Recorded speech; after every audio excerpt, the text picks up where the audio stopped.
fool!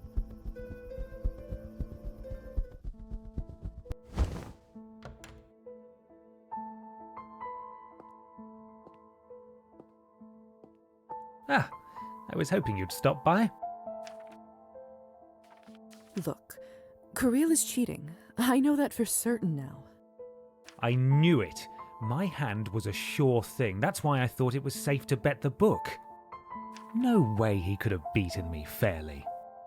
Not the lesson you should learn from this, really, but that's not the point right now. I know how he's doing it, and I think we can outsmart him. His deck is marked. I'll teach you how to read the card backs, so you know what's next. That's great, but if we play 21 and he doesn't deal me the winning cards, it won't be enough to know what's next. I know what kind of cards he uses.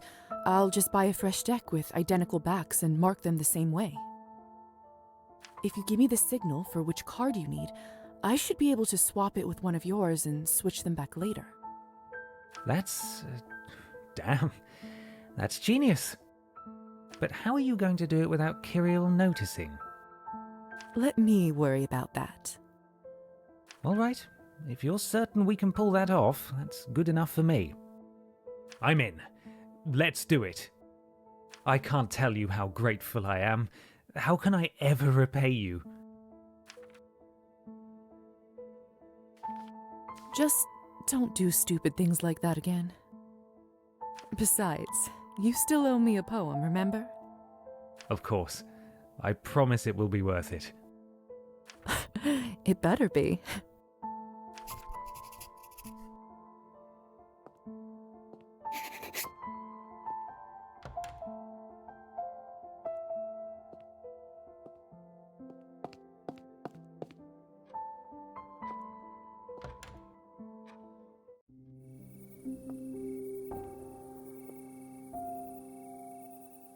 Anastasia? Evening, Liza. Isn't it a beautiful night? Stunning. So peaceful, too. You must spend a lot of time out here. I know I would. Lately, I feel as if life is slipping through my fingers like sand, faster and faster every day. And there is no one to blame but myself. When I'm here, time itself seems to stop. So, yes, I come here rather often. Anastasia, are you all right? I mean, really?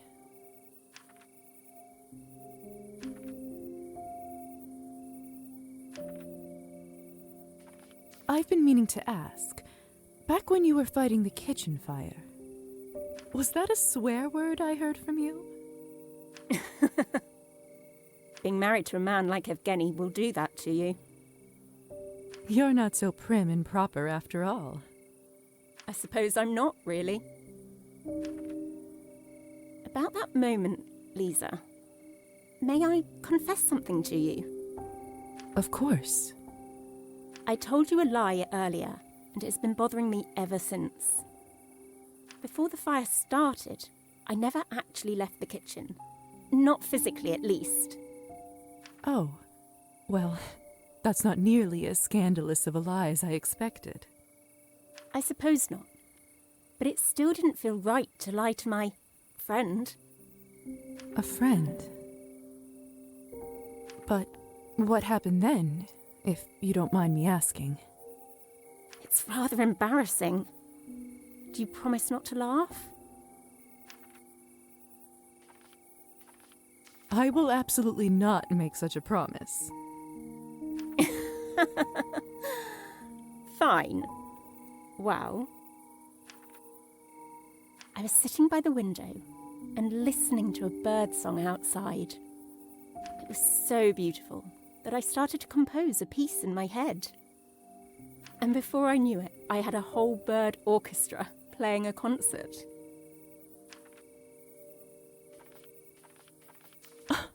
That's adorable. Isn't it? So you can see why I let dinner burn. How could I tear myself away from that? Do you often compose animal music in your head? Animals? No. But music? Yes. Quite often. It was my dream to be a composer, to write and play music all across the country, and maybe even beyond. So, what happened? My family. My womanhood. And Evgeny. I see.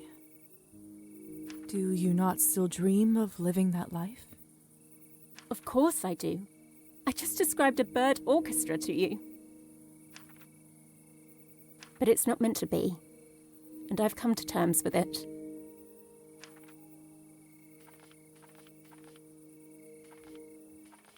Anastasia, listen. Yes?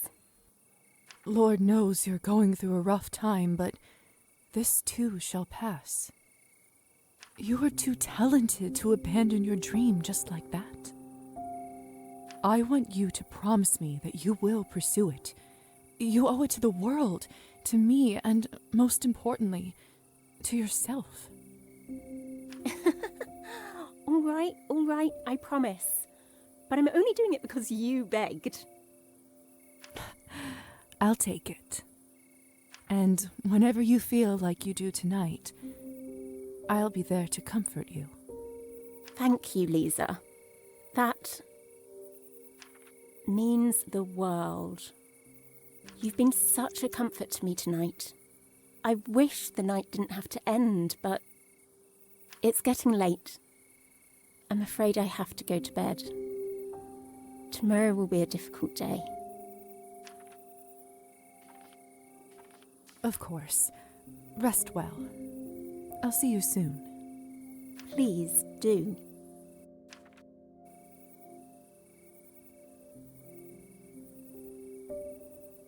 And the light will await you and me, await you and me. What should I impress on her? You will keep working on your music, no matter what.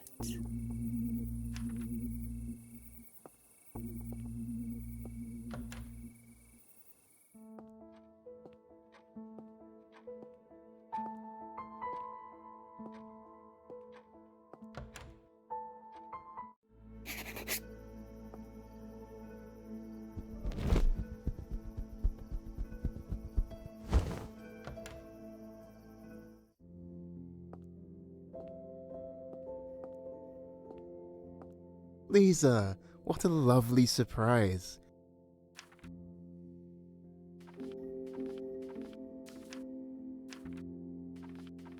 Ready to begin our tour?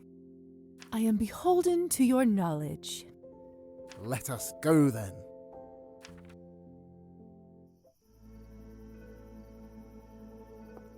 It's my desire to show you some of the more overlooked areas of town. The places that inspire the people and the tales that bring colour into their lives. So, no droning lists of facts and figureheads, I presume? No, indeed. Rather, think of this as a tour of our town's unique character. I wish to be an encyclopedia of the folklore and traditions of our land, from the smallest farm to the most sprawling estate. If I can help others in understanding and sharing these tales, maybe I can connect this disparate land, one village at a time. Sounds like the makings of a great expedition. Perhaps, but for now, let us begin our journey in the town square. The town square is a forum for the exchange of ideas and stories. I'll often gather here to regale the local children with tales of Koshchei the Deathless. Right by the town hall, huh? Fitting location. You caught that, didn't you? Nice work. I keep waiting for someone to read between the lines, but you might be the first one so far. Perhaps it's best for seeds like this to be planted less openly. That's what fairy tales are particularly good at, anyway. Right you are, Miss Morozova. Inspiring the youth and sharing your passion. Not a bad way to spend your free days. Their parents are just happy to keep them away from trouble for an hour. Perhaps it will do the same for you. Do I have the air of a troublemaker about me? There's definitely something behind that smile, and I hope to discover it. Perhaps you will. Shall we head to our next site? I must warn you, this one is not for the faint of heart. I'm grateful for the warning, but rest assured, my heart will manage.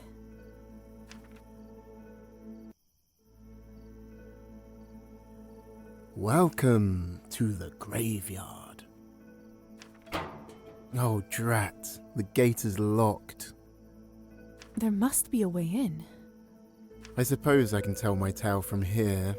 No, not quite the atmosphere I envisioned. How did it go again?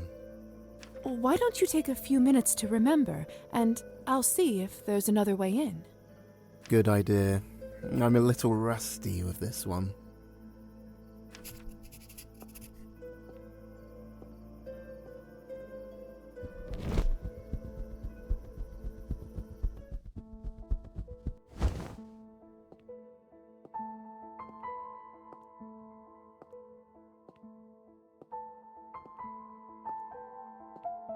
Perfect. I'll simply unlatch it from here. It's open. How the devil did you manage that? I have a few tricks up my sleeve. A woman of mystery. Enchanting. Let us proceed. I think I have it together in my head now. Is there a particular reason we came here? Indeed there is, Miss Morozova. Listen close and I shall tell you why. Many moons ago, a wandering peasant took rest upon this grave as his weary horse fed nearby. To his fright, his sleep was broken by the lid of the very grave he slept upon opening. Suddenly, an oupir, one who feeds upon the living, sprung forth. A sort of vampire. Exactly. Pardon the antiquated term. The peasant clutched the coffin lid in fright. The oupir turned and marched into the village, back then just a small gathering of houses. Soon after, the oupir returned to the graveyard looking well fed. "Where have you been?" asked the peasant. The oupir spoke. "I have been to the village and killed 2 youths as they played in the square. Now give me my coffin lid, the sun will soon rise." How the rules haven't changed. Having heard the tales, the peasant grasped the lid with all his might, knowing that when the sun rose, the oupir would be vanquished. The peasant bargained. "I will not return your lid, not until you restore life to the children." The oupir reluctantly agreed. "Take this piece of my shroud to the house of the young boys and burn it in a pot of coals. The smoke shall revive them." The power to bring the dead to life. I suppose we do have it in a way, though this isn't the traditional definition of life. The peasant returned the lid to the oupir and ran to the town, reviving the children through the beast's instructions. The beast. He informed the village of what had transpired, and the villagers rushed to the graveyard with a wooden stake. Together, they lifted the lid and drove the stake through the heart of the oupir. Ouch. I'm sorry. Continue. In an instant, he turned to dust. The village was saved, and the grave left as a reminder. While we sleep, evil can yet stir. That was quite the tale. Really? What did you think? A captivating tale to terrify any youth who dares play out after dark. It surely kept me away from the square at night. Most importantly, I highly enjoyed the telling. Thank you. It's getting rather late. I feel I've taken leave of my senses bringing you to a graveyard for our first... First? Our first tour. This is hardly a fitting place. Nonsense. I had a wonderful time with you. You make an excellent guide. I promise next time will be somewhere with less cadavers. Oh, that is of course if you'd like another tour.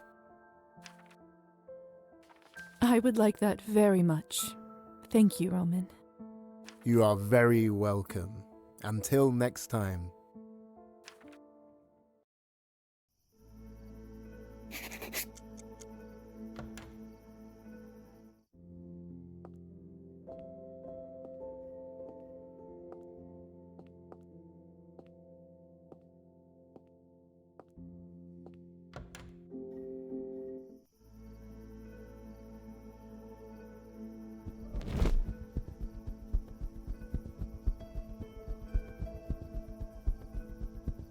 What is this?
How are you doing this fine evening?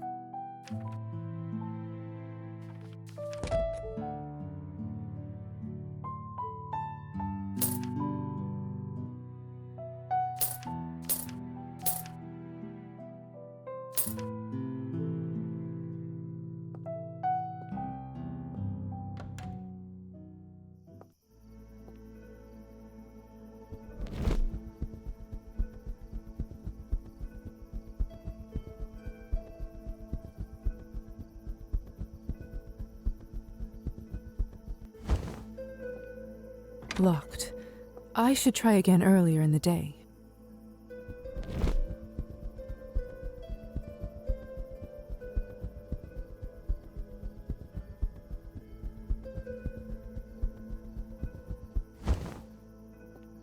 Oh, there's something carved into the brick over here.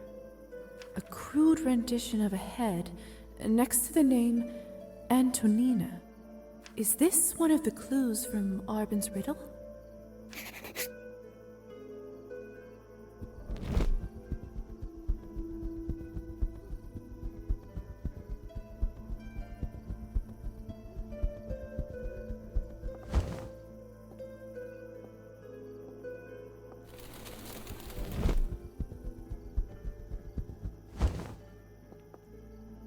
Someone's carved something into the wall here.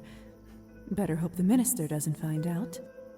This looks like a pair of feet, and under them, the name Kovac. Walking with God on high.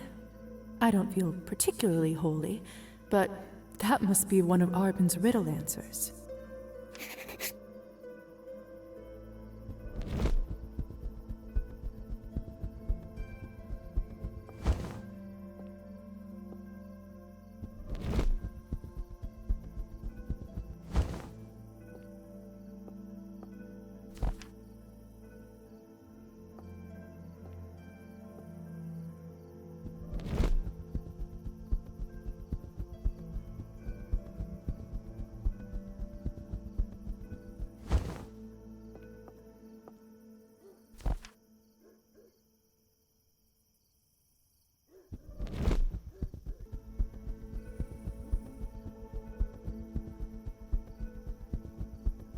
Oh!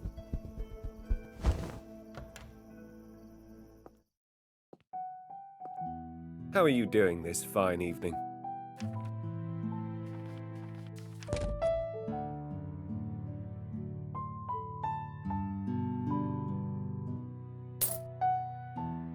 There you go.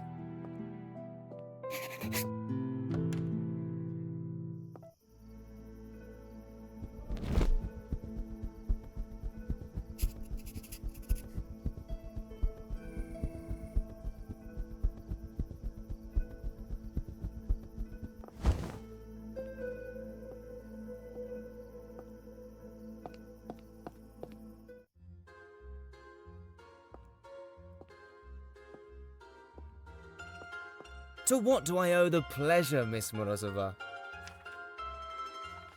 One more thing, I always have a job for bright people with a keen mind. Ah, my favourite customer. What can I do for you?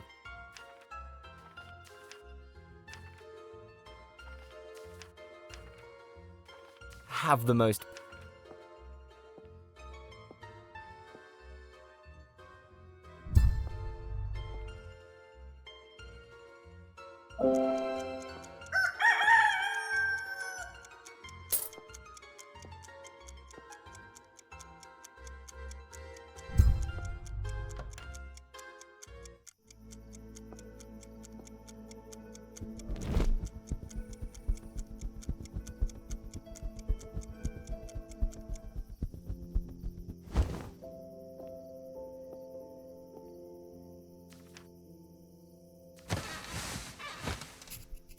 Tonight, I dreamed about our old home.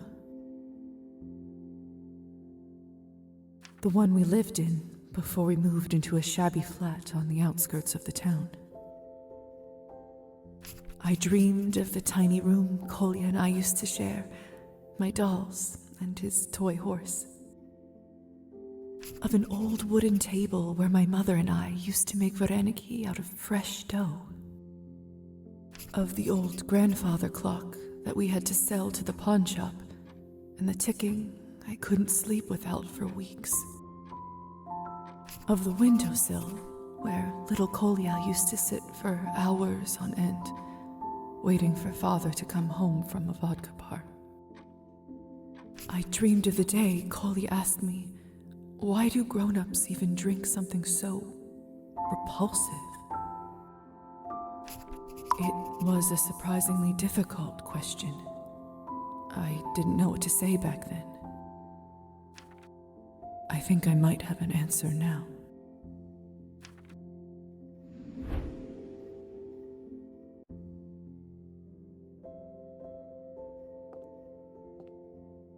Strange, lovely